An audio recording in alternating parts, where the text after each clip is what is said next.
Hello दोस्तों, नमस्कार। मैं हूं अभयानंद और आप देख रहे हैं डीएम क्लासेस। तो दोस्तों, आज हम टॉपिक शुरुआत करने जा रहे हैं चैप्टर वेक्टर। कोऑर्डिनेट पार्ट है ये।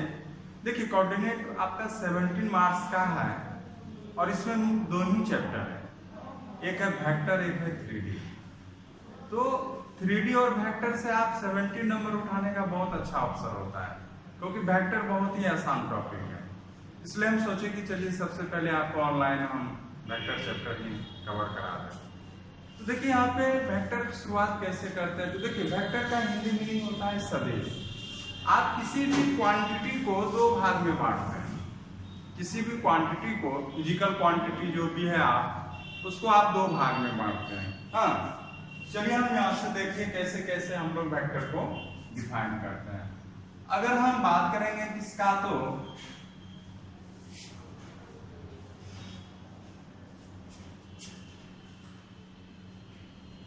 क्वांटिटी, जिसको आप कहते हैं राशि, क्या कर रहे हैं हिंदी में, तो राशि कर रहे हैं। इसको आप दो भाग में बांटते हैं। एक होता है स्केलर और एक होता है वेक्टर। ये होता है स्केलर और सेकंड होता है आपका क्या, तो वेक्टर होता है। तो किस बेसिस पे इसको हम डिवाइड किए, बात समझिएगा। किसी भी क्वांटिटी को आप दो भाग में बांटे, एक हुआ स्केलर और दूसरा क्या हुआ, तो वेक्टर। हिंदी में बात करेंगे, इसका होता है अदिश। ये क्या हो गया, तो अदिश, और ये क्या हो गया, तो आपका सदिश। बात करेंगे तो अदिश राशि हो गया स्केलर क्वांटिटी और वेक्टर हो गया क्या, तो सदिश।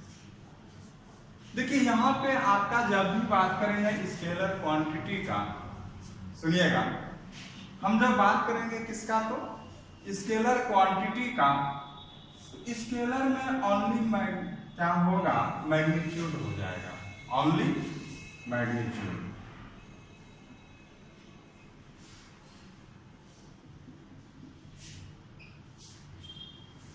जबकि यहां पे अगर बात करेंगे हम वेक्टर में, मैग्नीट्यूड भी होगा और डायरेक्शन भी होगा।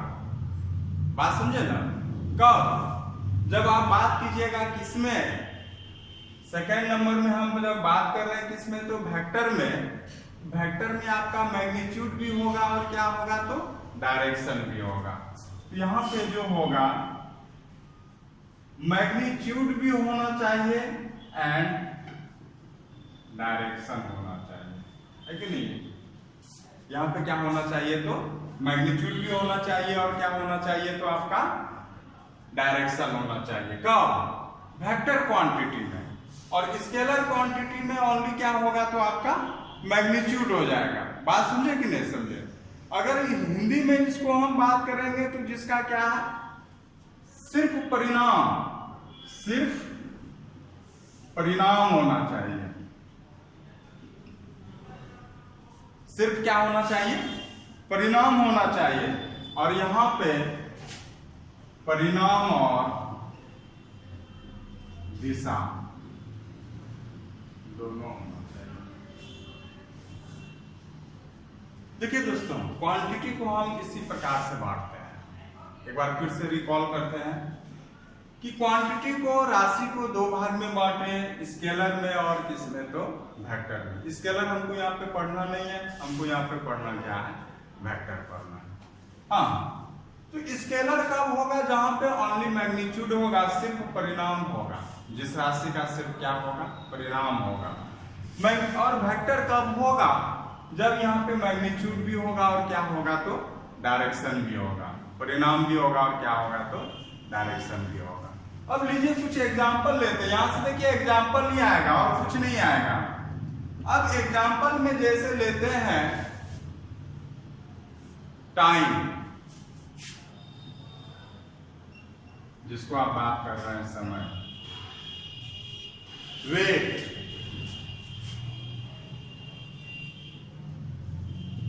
भार।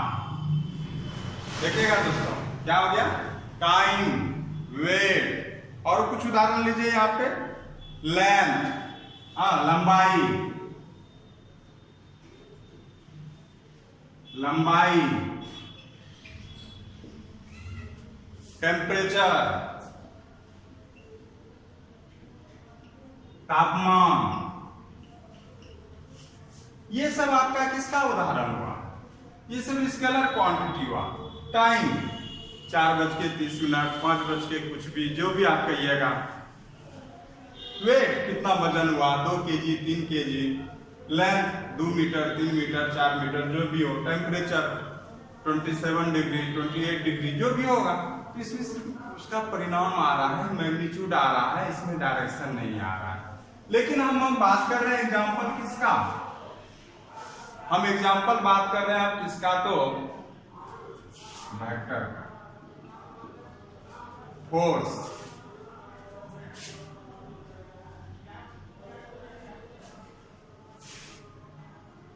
बात कर रहे हैं वेलोसिटी,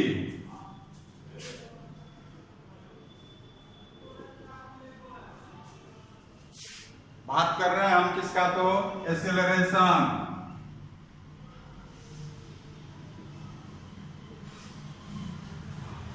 ये सब क्या है?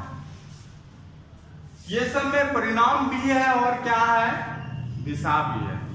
अब कैसे कहिएगा कि इसमें परिणाम भी है और दिशा भी है? फोर्स, फोर्स क्या हुआ? तो बल हुआ।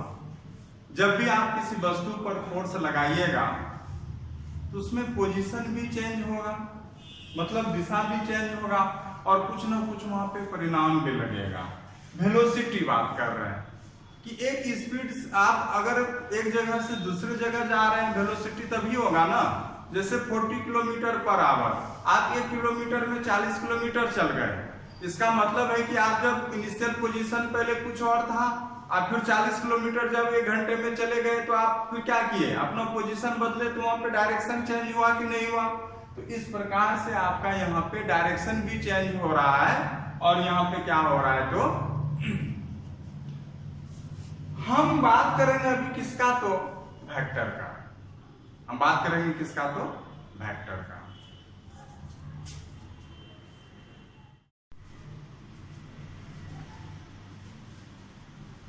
रिप्रेजेंटेटिव ऑफ वेक्टर, कैसे हम किसी वेक्टर को रिप्रेजेंट करते हैं, कैसे उसको दर्शाते हैं आप लोग, इसकी बात करेंगे पहले हम।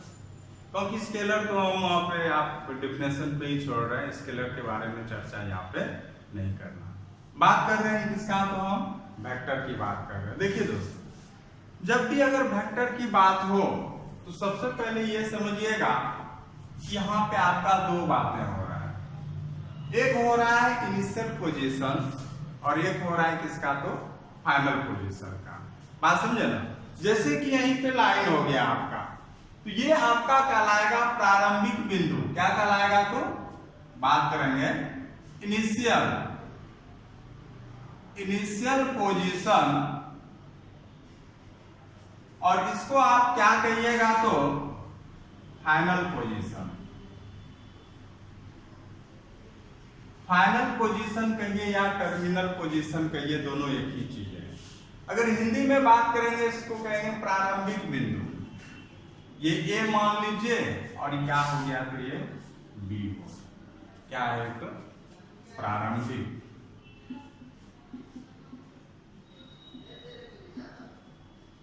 बिंदु, और ये हो गया आपका क्या? तो अंतिम बिंदु। इसको आप 2 तरह से दिखा सकते हैं। अब सपोज अगर यहां पे मान के चलिए कि डायरेक्शन ए से बी है, डायरेक्शन किधर से किधर है?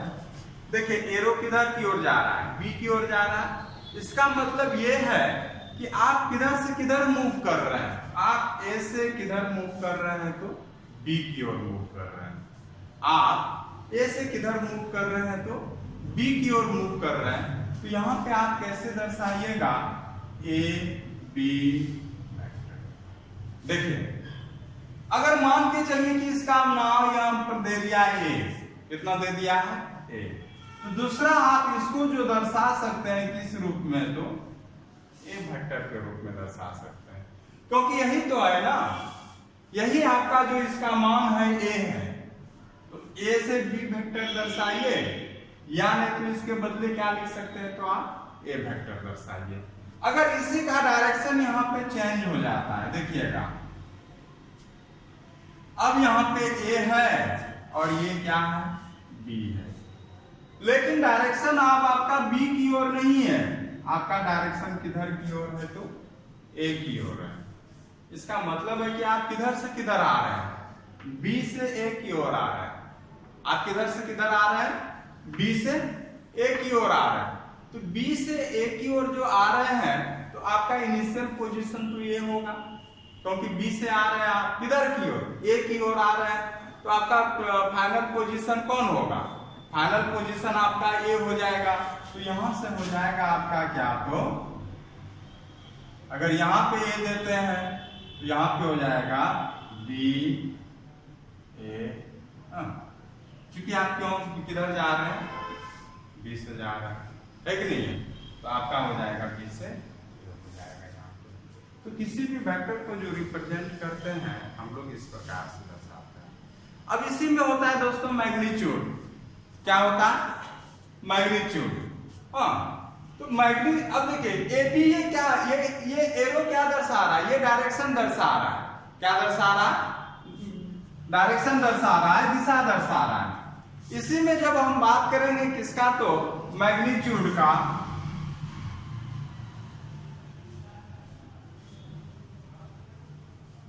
किसका बात कर रहे हैं हम, मैग्नीट्यूड का बात कर रहे हैं, परिणाम का बात कर रहे हैं।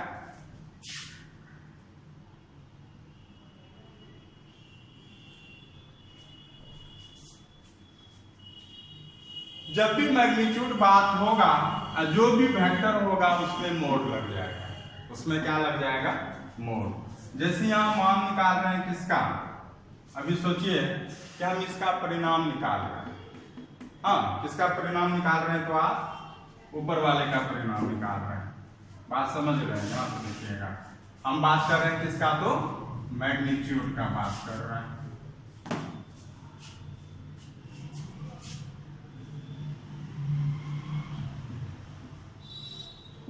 अब यहां पे जैसे मैग्नीट्यूड निकालिएगा तो ये मैग्नीट्यूड क्या हो जाएगा, मोड ए बी हो जाएगा। मोड ए बी कहिए या क्या कर सकते हैं, मोड ए कर सकते हैं, मोड ए बी कहेंगे या मोड ए कहेंगे। तो वेक्टर के रूप में आपका ये हुआ ए बी, और जैसे ही उसका मैग्नीट्यूड निकाले तो क्या हो गया, यहाँ पे मोड ए बी हो गया। हाँ, तो इस प्रकार से आप किसी भी, अब देखिए किसी भी वेक्टर को आप इस तरह से क्या कर सकते हैं, तो दर्शा सकते हैं। हम बात कर रहे हैं किसका, तो पोजीशन वेक्टर का। हाँ, आप लोग धीरे धीरे इसको चलते जाइए। हमने क्वांटिटी से शुरुआत किया, क्वांटिटी को दो भाग में बांटा, स्केलर एंड वेक्टर। वेक्टर में हमने इनिशियल पे ये देखा कि इसको हम दर्शाते कैसे हैं, बात समझे ना, इसको हम दर्शाते कैसे हैं। अब हम बात करेंगे इसके पोजीशन वेक्टर के बारे में।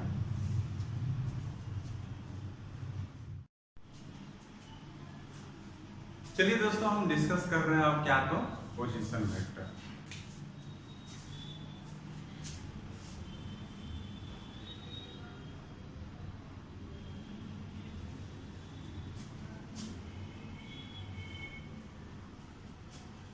स्थिति सदिश,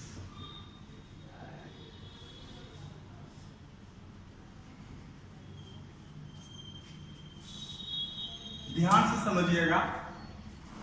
अभी तो इसके बारे में बहुत कम ही डिस्कस करेंगे, लेकिन इस एक्सरसाइज के बाद फिर हम आएंगे और वहां पे हम फिर पोजीशन वेक्टर के बारे में बात करेंगे, तो वहां पे ज्यादा बात करेंगे। बस अभी देख लेते हैं कि यहाँ पे पोजीशन वेक्टर कैसे होता है। एक फिगर ले लीजिए, सबसे पहले फिगर समझिएगा। आप एक 3D फिगर बनाइए।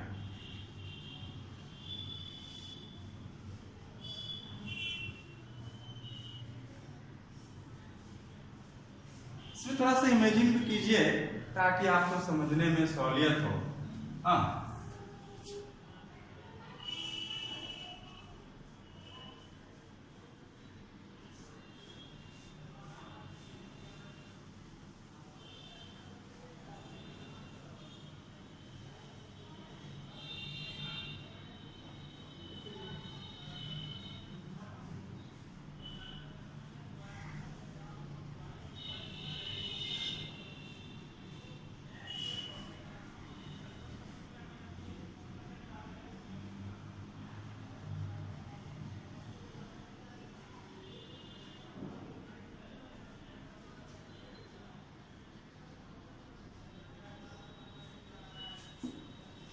शायद ये 3D पिक लग रहा होगा आप लोग को।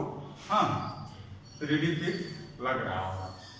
अब क्या है, आप जानते हैं कि ये x है, ये क्या है, y है, और ये क्या है, z। हाँ, पोजीशन वेक्टर के बारे में बता रहे हैं दोस्तों। ये x एक्सिस हो गया, ये y एक्सिस हो गया, और ये क्या हो गया, तो z हो गया। अब यहाँ पे समझते हैं आप, देखिएगा कि कोई न कोई एक आया होगा जो बिंदु, यही बिंदु तो क्या है, ये बिंदु है P x, y, क्या तो z। बात समझे कि नहीं? ये क्या है, P x y z है। मतलब ये बिंदु यहां से जैसे आया होगा 3D, तो आपको हम क्लियर कट में नहीं बना सकते हैं। बोर्ड पे उसी प्रकार से आप बना सकते हैं जैसे देख रहे हैं। एक फिगर आप देख लीजिए यहाँ पे 3D का, ये हुआ आपका 3D, देख लीजिए। अगर आपको दिख रहा होगा तो ये 3D आपको दिख रहा होगा। यहीं पे कहीं है ये बिंदु, या इधर कहीं कहीं कहीं है बिंदु जहां पे x का भी मान है, y का भी मान है, और क्या है, तो z का भी मान है। हाँ, अब समझिएगा कि पोजीशन वेक्टर कैसे कहलाता है। तो कोई भी पोजीशन वेक्टर किसका होगा, किसी भी P पॉइंट का होगा। देख लीजिए, किसी भी का क्या होगा, P पॉइंट का होगा। जैसे यहीं पे P पॉइंट आपका दिया हुआ है, इसी का तो पोजीशन वेक्टर होगा। तो ये P पॉइंट का पोजीशन वेक्टर कब कहलाएगा, जब देखिएगा उसका जो दूरी हो, डिस्टेंस हो, वो कहां से हो, फ्रॉम ऑरिजिन। ये आपका ऑरिजिन है और ये मान है 0 0। सुनिएगा, ये ऑरिजिन है जहां x y z एक दूसरे को कट करता है या एक दूसरे में मिलता है, तो आप क्या कब उस पॉइंट को कहिएगा, तो ऑरिजिन कहिएगा। और ऑरिजिन पे x का भी मान 0, y का भी मान 0, और z का भी मान क्या होता है, 0 होता है। बात समझे कि नहीं? x का भी मान 0 होता है, y का भी मान 0 होता है, z का भी मान क्या होता है, 0 होता है। और यहाँ पे जो ये पॉइंट आप लिए हुए हैं, ये जो पॉइंट आपने लिया हुआ है यहाँ पे, ये क्या है, तो ये P है, x है, और y है, क्या है, तो z है। अब यहां से यहां तक का जो मान है, ये क्या कहलाएगा, तो देखिएगा जब भी किसी P का पोजीशन वेक्टर अगर आप निकाल रहे हैं, सुनिएगा, किसी भी पॉइंट P का अगर पोजीशन वेक्टर निकाल रहे हैं, तो डिस्टेंस कहां से कहां होगा, ओरिजिन से होगा। मतलब यहाँ पे निश्चित रूप से इनिशियल पॉइंट कौन होना चाहिए, यहाँ पे अगर बात करेंगे ना, तो इनिशियल पॉइंट जो होना चाहिए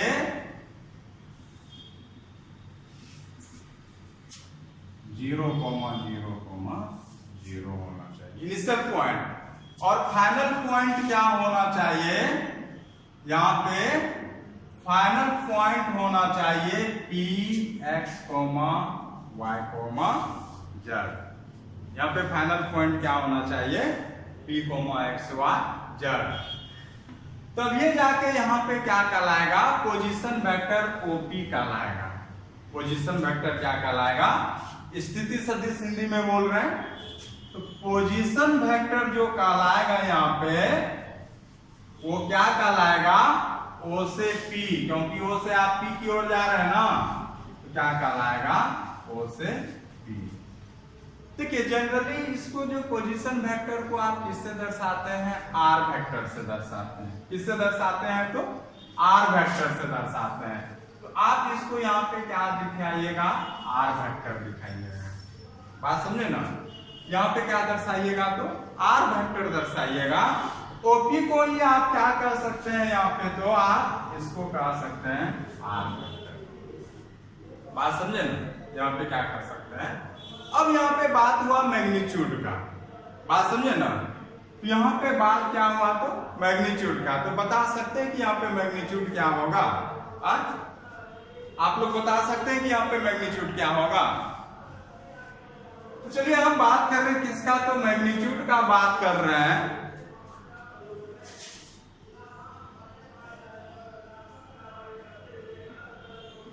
मैग्नीट्यूड ऑफ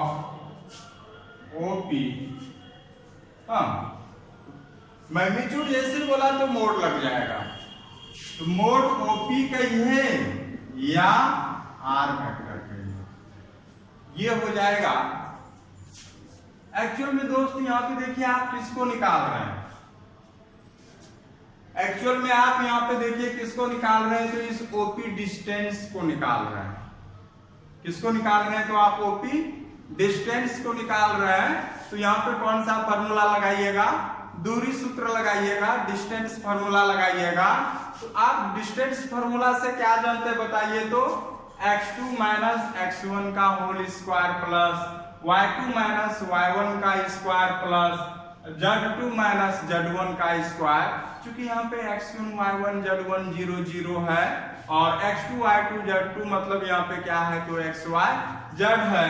अगर यहाँ से आप निकालते हैं तो हो जाएगा x माइनस 0 का whole square plus y minus 0 का होल स्क्वायर प्लस और z माइनस क्या हो जाएगा, 0 का होल स्क्वायर हो जाएगा। बात समझे ना, x माइनस 0 का होल स्क्वायर। तो यहां से अगर हम बात करेंगे तो क्या हो जाएगा, ओपी मोड बात करेंगे, ओपी मोड या कहेंगे आर मोड इक्वल टू हो जाएगा आपका रूट ओवर क्या, तो x square plus y square plus z square हो जाएगा। और इस प्रकार से अगर हम बात करेंगे क्या, तो यहाँ पे हो जाएगा यही मैग्नीट्यूड हो जाएगा पोजीशन वेक्टर इसका। बात समझे। और पोजीशन वेक्टर अब कैसे निकाले थे आपको तो हम बता दिए, ठीक ना। फिर से एक बार बता दे रहे हैं हम, जिनको भी अगर एक बार में समझ में नहीं आया तो देखिए। सबसे पहले एक हमने फिगर बनाया, फिगर बनाया वहां पे हम जनरली आप 3D फिगर नहीं समझ रहे हैं तो आप इस फिगर को समझिए। हाँ, अगर आप 3D फिगर को ना समझे तो आप इस फिगर को समझिए कि मान के चलिए ये ओरिजिन है O और यही बिंदु क्या है P X Y Z।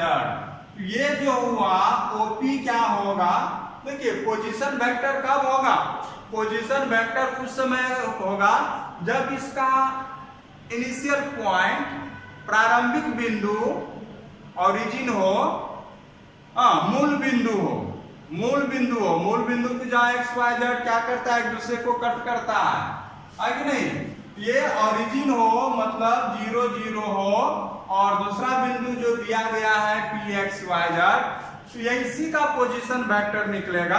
अब पोजीशन वेक्टर कब होगा, जब इसका डिस्टेंस आपका कहां से दिया हो, मूल बिंदु से दिया हो, ओरिजिन से दिया हो। तो हमने देखिए यहाँ पे इनिशियल पॉइंट लिया हुआ है ओरिजिन, वो से दर्शाते हैं 0 0 0 और फाइनल पॉइंट हमने लिया कि एक्स वाई जेड। तो यही जो पोजीशन वेक्टर होगा तो क्या होगा, जैसे ही ओरिजिन से हुआ तो हो जाएगा ओपी। क्या हो गया, तो ओपी। और हम लोग को पोजीशन वेक्टर जनरली आर से दर्शाते हैं, इसलिए हमने क्या ले लिया यहाँ पे, आर वेक्टर ले लिया। बात कर रहे हैं फिर इसका मैग्नीट्यूड ऑफ ओपी का। तो मैग्नीट्यूड जैसे ही आप निकाले तो इसमें क्या लग जाएगा, मोड लग जाएगा और यहां से हो जाएगा x माइनस 0 का होल स्क्वायर। कैसे, डिस्टेंस फॉर्मूला से x माइनस 0 का whole square plus y minus 0 का whole square plus z minus 0 का होल स्क्वायर बराबर हो जाएगा OP equal to r mod root over x square plus y square plus. हम लोग अब बात कर रहे हैं दोस्तों टाइप ऑफ वेक्टर। कुछ वेक्टर है जिससे बहुत ही इंपॉर्टेंट भी कुछ है, ऑब्जेक्टिव क्वेश्चन भी लड़ता है और डिटेल से हम आगे भी पढ़ेंगे। तो चलिए ओवरऑल यहाँ पे हम इंट्रो करा देते हैं सारे वेक्टर के बारे में, इंट्रोडक्शन करा देते हैं, परिचय करा देते हैं उससे। उसके बाद फिर हम लोग आगे भी उसका डिस्कस करेंगे।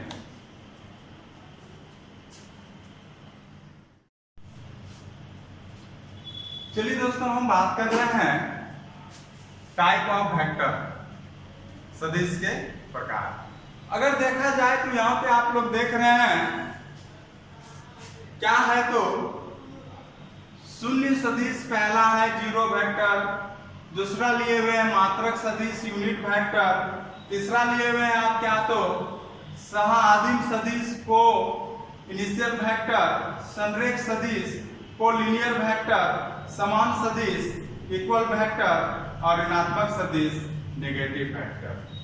तो दोस्तों हम जनरली इसी 6 वेक्टर की यहाँ पे बात करेंगे और हम बारी बारी से सबके बारे में एक्सप्लेन करेंगे, तो ध्यान से सुनिएगा। कुछ ऑब्जेक्टिव क्वेश्चन भी यहाँ से लड़ जाता है और जो भी इंपॉर्टेंट है, जो आगे चल के आपको बहुत जरूरत है, हम वहाँ पे वीवीआई कराएंगे और उस पर आपको बहुत ज्यादा गौर फरमाना है। तो इस प्रकार से देखिए, अब यहाँ पे हम बात कर रहे हैं शून्य सदिश के बारे में। पहला डिस्कस कर रहे हैं हम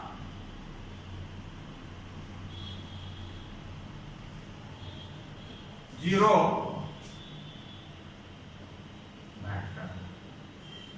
आप बहुत तरह से इसको डिफाइन कर सकते हैं, ऐसा नहीं कि आप एक ही तरह से हम बताएं और आप उसको रट लिए, ऐसा नहीं है। आप इसको बहुत तरीके से आप डिफाइन कर सकते हैं। शून्य सदिश यहाँ पे क्या है देखिएगा। जब पहला पॉइंट ये समझिएगा, जब किसी पॉइंट पर इनिशियल और फाइनल पोजीशन एक ही पॉइंट पे कोइंसाइड हो, समझिएगा क्या हो, कोइंसाइड हो, एक दूसरे पे क्या हो, संपाती हो। हाँ, कोइंसाइड हो मतलब है संपाती हो। कहने का मतलब है कि यहीं पर आपका इसी बिंदु पर देखिएगा, इसी बिंदु पर आपका इनिशियल पॉइंट भी है, हाँ, और इसी पॉइंट पर आपका क्या है, फाइनल पॉइंट है कि नहीं है। जहां पे initial and final point at a point एक ही बिंदु पर क्या हो, कोइंसाइड हो, तो हम वहां पे क्या कर सकते हैं, ये शून्य सदिश कर सकते हैं। क्या कर सकते हैं, शून्य सदिश कर सकते हैं। एक तरह से तो इसको आप बोले इस तरह से, इसी को नल वेक्टर भी कहते हैं। इसको क्या कहते हैं, नल वेक्टर भी कहते हैं और जीरो वेक्टर भी कहते हैं। तो इसको और एक नल वेक्टर भी कहते हैं। दूसरी तरफ से इसको ये समझ सकते हैं कि जीरो वेक्टर कोई भी वेक्टर उस समय कहलाएगा जब इसका मैग्नीट्यूड कितना हो, जीरो हो। बात समझे ना। अगर मान के चलिए किसी भी वेक्टर का, सुनिएगा, मैग्नीट्यूड अगर कितना हो जाए, जीरो हो जाए, परिणाम अगर जीरो हो जाए, तो वो क्या कहलाएगा, तो आपका जीरो वेक्टर कहलाएगा, शून्य सदिश कहलाएगा। तो हमने देखिए दोस्तों यहाँ पे दो चीज बताया मैं शून्य जीरो वेक्टर के लिए। क्या, पहला कि प्रारंभिक बिंदु और अंतिम बिंदु एक ही बिंदु पर संपाती हो, एक ही बिंदु पर संपाती हो, मतलब जिस बिंदु पे प्रारंभिक है उसी बिंदु पर क्या है, तो अंतिम है। हाँ, इनिशियल पॉइंट है, final point, coincide eight a point, एक ही पॉइंट पर क्या हो। और अब देखिए यहाँ पे बात कर रहे हैं, दूसरी भाषा में आप इसको क्या बोल सकते हैं कि इसका मैग्नीट्यूड अगर जीरो हो जाए, अगर मैग्नीट्यूड अगर जीरो आता है तो निश्चित रूप से वो कैसा वेक्टर आएगा, वो आएगा आपका शून्य सदिश आएगा, जीरो वेक्टर आएगा।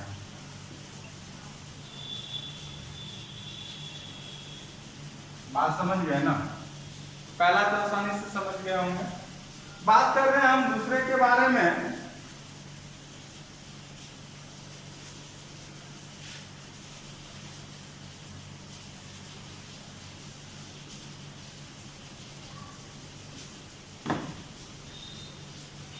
सेकंड हम बात कर रहे हैं मात्रक सदिश। वीवीआई कीजिए इसको। हाँ, मात्रक सदिश, यूनिट वेक्टर।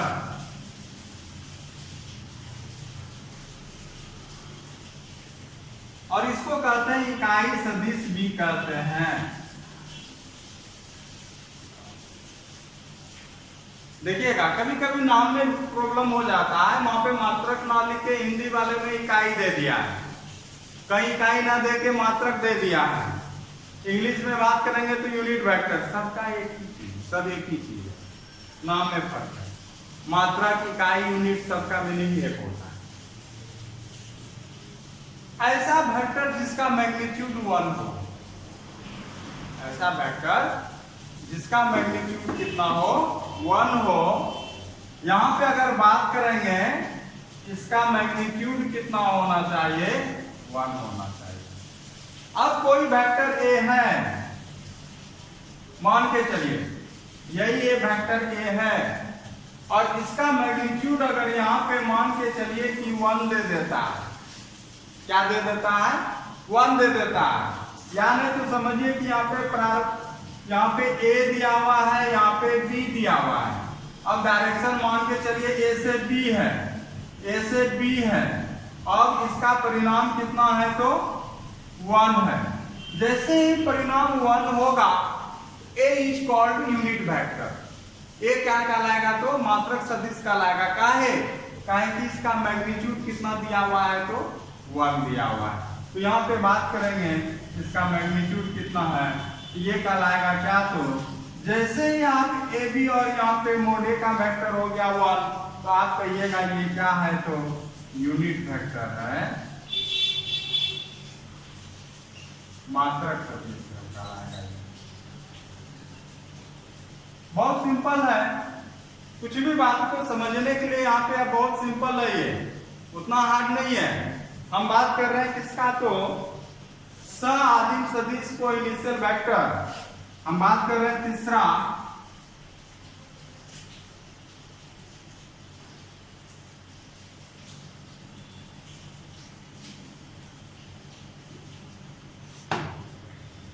थर्ड नंबर बात कर रहे हैं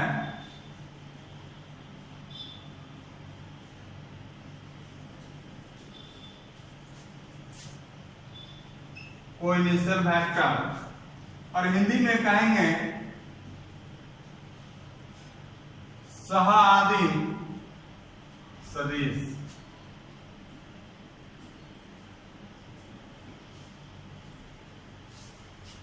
सह-आदिम सदिश।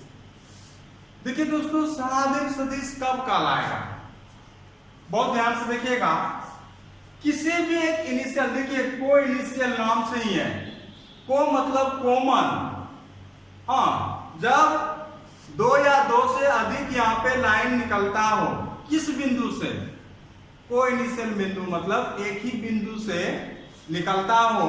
हाँ, मान के चलिए यहाँ पे है एक बिंदु है O, और इससे मान के चलिए बहुत सारा यहाँ पे लाइन निकल रहा है और वेक्टर के रूप में है। मान के चलिए ये हो गया क्या तो B, ये हो गया क्या तो C। क्या सबका इनिशियल पॉइंट एक है, प्रारंभिक बिंदु एक है कि नहीं है?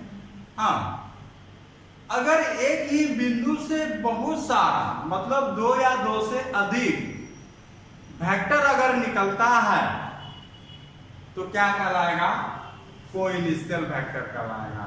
तो चूंकि यहाँ पे जो आपका है ये इनिशियल पॉइंट है, और जो सब में कॉमन है, ओ ए में भी आ रहा है, ओ बी में भी आ रहा है, ओ सी में भी आ रहा है।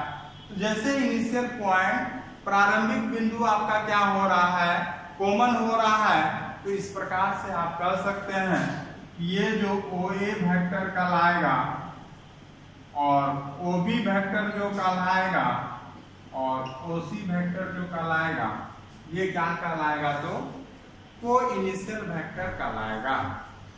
क्या कहलाएगा, को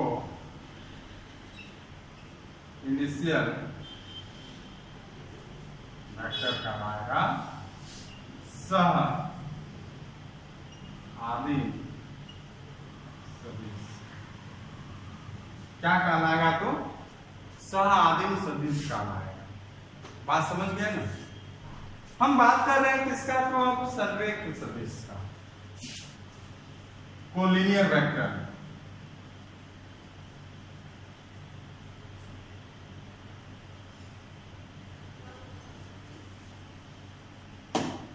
ऐसे तो दोस्तों पहले इसका हम कुछ और परिभाषित करते थे, लेकिन यहाँ पे कुछ और मीनिंग निकालेंगे। हाँ, मिलता जुलता ही है, ऐसा नहीं कि कुछ अलग करेंगे। हम बात कर रहे हैं किसका तो 4 नंबर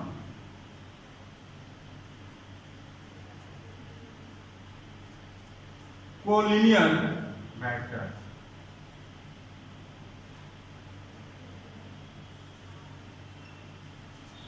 संरेख सदिश,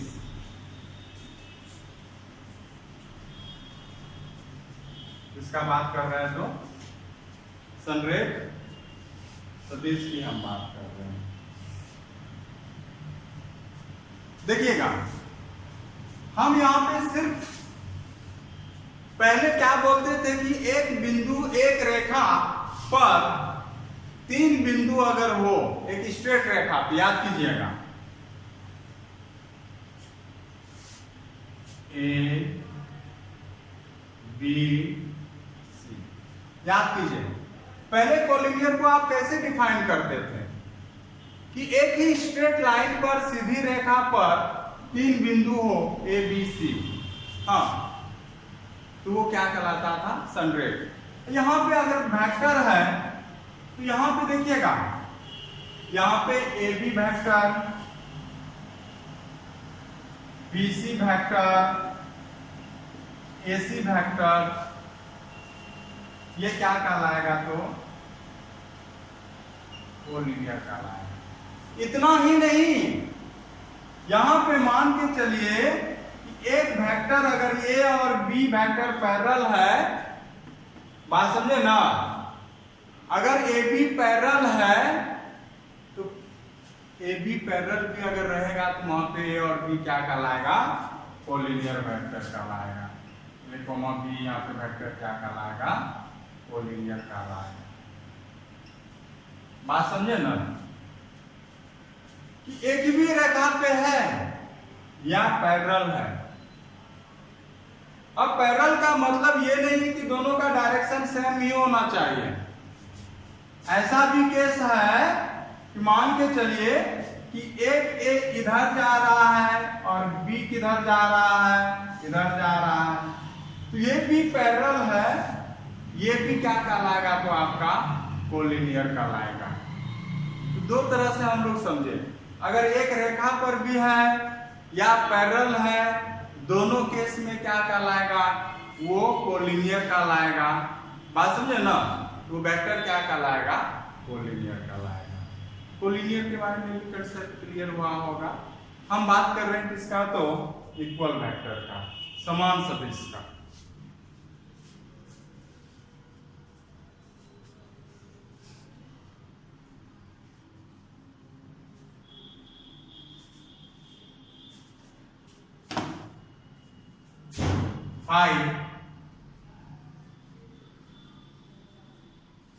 इक्वल वेक्टर,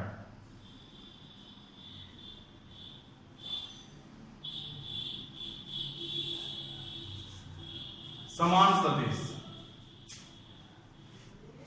देखिएगा, कोई भी दो वेक्टर इक्वल कब कहलाएगा?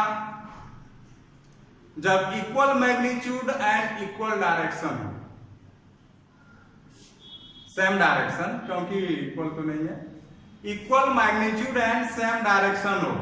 हाँ, अगर मान के चलिए A vector and B vector are called equal vector,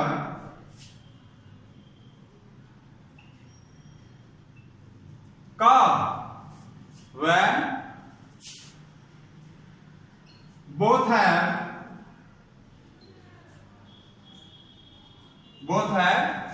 equal magnitude,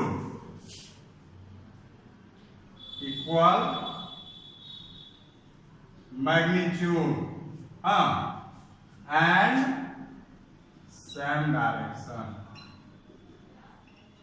क्या हम बात किए? तो equal magnitude and same direction. बात समझे ना? ये तो डिफिनेशन हुआ। अब कैसे इसको आप दर्शाइएगा? तो बात करेंगे यहाँ पे क्या? तो हम बात करेंगे, अगर ए वेक्टर बराबर क्या है? B vector. ये कब पॉसिबल है? जब मोड ए इक्वल टू क्या हो जाए? Mod B. मतलब दोनों का मैग्नीट्यूड क्या हो जाए? हाँ, और दोनों का डायरेक्शन भी क्या है? सेम है। दोनों का डायरेक्शन क्या है? सेम है। तब ये जाके आप कहिएगा क्या ये वेक्टर ए बराबर क्या हो जाएगा, वेक्टर बी। तो ये इसका मीनिंग यही निकला कि इक्वल मैग्नीट्यूड होना चाहिए किसका, दोनों का मैग्नीट्यूड एंड सेम डायरेक्शन। बात समझे ना, क्या होना चाहिए, तो सेम डायरेक्शन होना चाहिए। तभी आप इसको क्या बोल सकते हैं, सेम डायरेक्शन होना चाहिए, तभी जाके इसको आप क्या बोल सकते हैं, इक्वल वेक्टर बोल सकते हैं। लास्ट है आपका क्या, तो 6 नंबर नेगेटिव।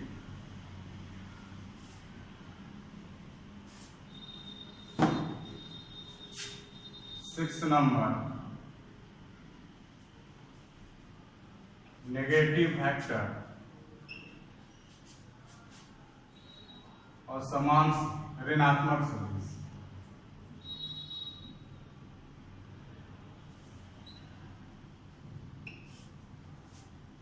देखिए यहां पे नेगेटिव वेक्टर कब कहलाएगा,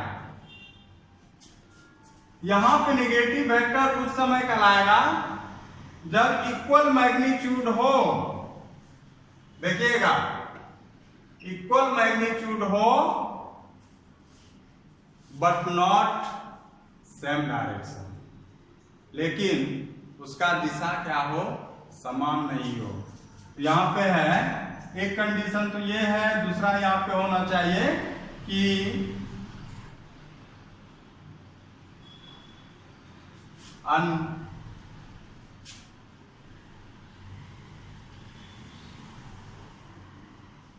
नॉट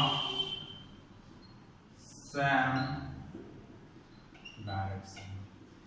कहने का मतलब है अगर ए यहां पे इधर है, ए का डायरेक्शन क्या है, और बी का डायरेक्शन किधर हो गया, ये बी है, ये ए है। अब बताइए ए का डायरेक्शन अगर इधर से इधर जा रहा है तो बी किधर से किधर जा रहा है, डायरेक्शन आप देखिएगा यहां पे ऐसे मत दीजिएगा, ये गलत हो जाएगा। डायरेक्शन तो अपना इसी में रहेगा, लेकिन यहाँ पे शो कर रहा है कि डायरेक्शन इसका बदल रहा है। बात समझे ना, इसका मतलब है कि अगर यहाँ पे ए और इसका मैग्नीट्यूड सेम है, समझे बात को, इसका डायरेक्शन जो अपोजिट है आप इस प्रकार से दर्शा सकते हैं, है कि नहीं है। अगर ऐसा होता है तो मैग्नीट्यूड अगर सेम है और डायरेक्शन इसका एक्चुअल में किधर से किधर है, अपोजिट है ना, तो डायरेक्शन इसका अगर अपोजिट है तो इसका मतलब है कि यहां से आप कह सकते हैं क्या, तो ए वेक्टर बराबर माइनस बी वेक्टर। ऋणात्मक आया कि नहीं आया, नेगेटिव। तो आप इस प्रकार से यहाँ पे डिफाइन कर सकते हैं। तो आज इतना ही करने दीजिए दोस्तों, आप लोग को बहुत बहुत